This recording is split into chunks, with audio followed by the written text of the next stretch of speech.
Okie dokie geometry people. So we're back with now pyramids. And so again, surface area and volume is what we're looking at. Surface area, not too terribly exciting, but the volume of a pyramid is actually a very weird one. So we'll start off with some vocab. So a pyramid is another 3D figure, of course, except this time, instead of having two bases like a prism, there's really only one. Excuse me. So coming off of that base, you have a bunch of triangles, and when the triangles all meet at a common point, which we'll call the vertex, you have a pyramid. So I've highlighted the vertex as the red point up above here. This thing highlighted in light blue, that is our base. Just like with prisms, we can name them depending on what the base is. So this thing on the left here, we have a triangular pyramid. Triangular pyramid. And on the right, we have a hexagonal pyramid. Oops. Just a little bit more vocab, and I think I actually forgot to mention this in the last video. But all the line segments in these figures are called edges. When you have the lateral faces, which in this case are triangles. Sorry, let's actually, so here we have our base.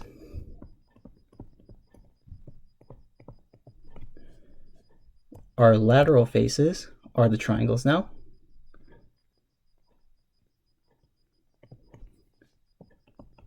These are our lateral faces.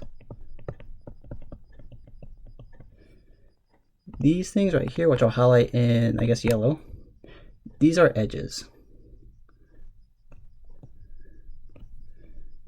And we have them. All the line segments are edges.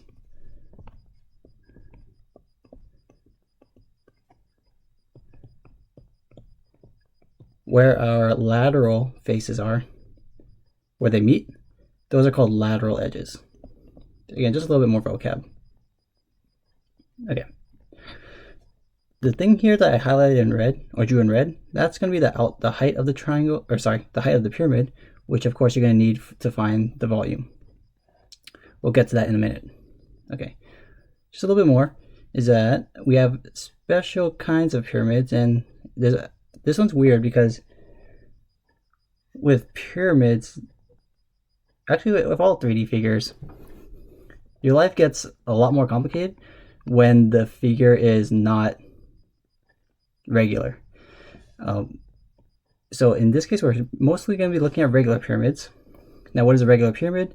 It's simply a pyramid where your base is a regular polygon, and also your vertex has to lie directly above the center of the base. So the one on the right here, the hexagonal one, that one is a regular. I tried to draw it so that the hexagon is a regular hexagon, and that vertex is floating directly above the center of the polygon, which is right there. The triangular one, well, you can't even tell if it's an equilateral triangle or not, but even if it was an equilateral triangle, we can easily see that the vertex is floating right over here, which is clearly not the center of the triangle base. Okay, so I do just want to quickly go over volume. And so to figure out what the volume is, I'm going to compare the volume of this pyramid over here with the volume of this prism. So let's pretend that their bases are exactly the same size. So have the same area. So I'm going to say that this blue hexagon and this blue hexagon are exactly the same. Congruent bases. Well, we know from the previous video what the volume of this prism is. The volume of the prism is equal to whatever the area of the base is. So again, that's the area of the base times the height, whatever the height happens to be. Now in this case, this is a regular prism, and so, or excuse me, right prism, and so the height is just going to be the length of that edge right there. for this pyramid, the volume is actually going to be the height here. Now this height is actually the same height as far as we're concerned.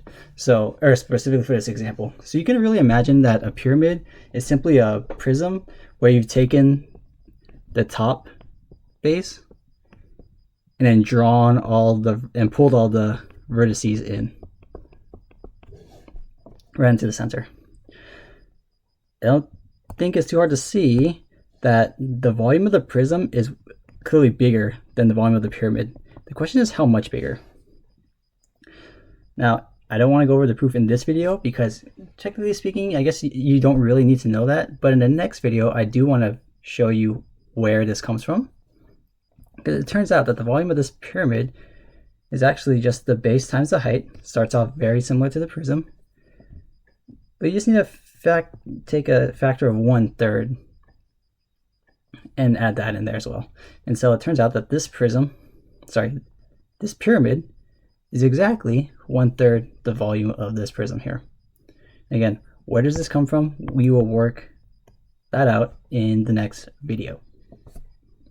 One thing I forgot to mention, folks, is there's one more piece of vocab in here, and that is what we call this line right here, or this height rather, from the vertex, and then it's the height of the lateral face there. And so notice here that you can see that the red line is going to be longer than the actual height of the pyramid. So this red line right here, that's actually the height or the altitude